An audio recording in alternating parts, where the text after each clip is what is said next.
घाटमपुर में अवैध संबंधों का खौफनाक अंत, प्रेमी ने महिला की हत्या कर शव दफनाया। बताते चले कि कानपुर के घाटमपुर के सजेती थाना क्षेत्र के टिकवापुर गांव में एक दर्दनाक घटना सामने आई है। यहां महिला रेशमा की हत्या कर प्रेमी ने उसके शव को जमीन में दफन कर दिया था। मृतका रेशमा अपने पति की मौत के बाद गांव के ही गोरेलाल के साथ रहने लगी थी। घटना का खुलासा तब हुआ जब 29 नवंबर को रेशमा किसी शादी में नहीं पहुंची। उसके बेटे बबलू को जब शक हुआ तो उसने गोरेलाल से पूछा। गोरेलाल ने संदिग्ध जवाब देते हुए कहा कि अब रेशमा वापस नहीं आएगी।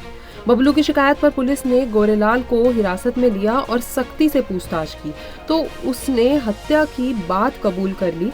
आरोपी ने बताया कि उसने रेशमा को मारकर शव को खेत में दफना दिया था। पुलिस ने आरोपी की निशानदेही पर खुदाई की और महिला का कंकाल बरामद किया। अब पुलिस फोरेंसिक जांच कर रही है। बताते चले साथ ही डीसीपी दीपेंद्र नाथ चौधरी ने बताया कि महिला का पति बीमारी से चल बसा था और इसके बाद वह अपने प्रेमी गोरेलाल के साथ रहने लगी थी। अप्रैल में रेशमा अपने प्रेमी के साथ इटावा गई थी और वहां से वापस आकर गांव के बाहर नलकूप के पास रहने लगी थी। डीसीपी ने बताया कि एक शादी समारोह में रेशमा के न आने पर शक होने के बाद गांव वालों ने पुलिस को सूचित किया।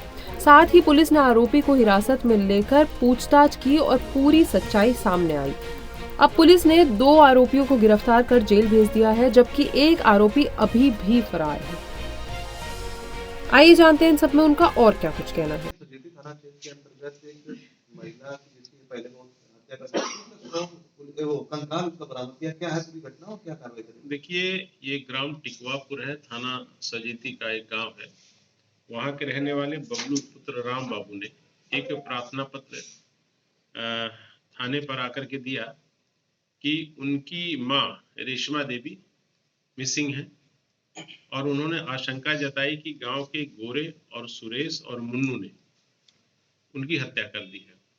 इस सूचना पर पुलिस ने तत्काल विवेचना अपनी प्रारंभ की और जो आरोपित था उसको थाने पे लाया गया और उससे जब कड़ाई से पूछताछ की गई तो गोरे ने इस घटना को स्वीकार किया।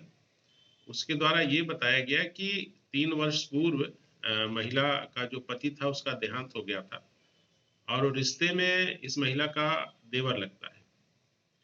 बाद में ये महिला गोरे के साथ रहने लगी थी और बीच में पिछले वर्ष अप्रैल के माह में ये लोग गेहूं कटाई के लिए इटावा गए थे और वहां से लौट करके फिर ये लोग गांव के बाहर एक नलकूप पे रहने लगे थे।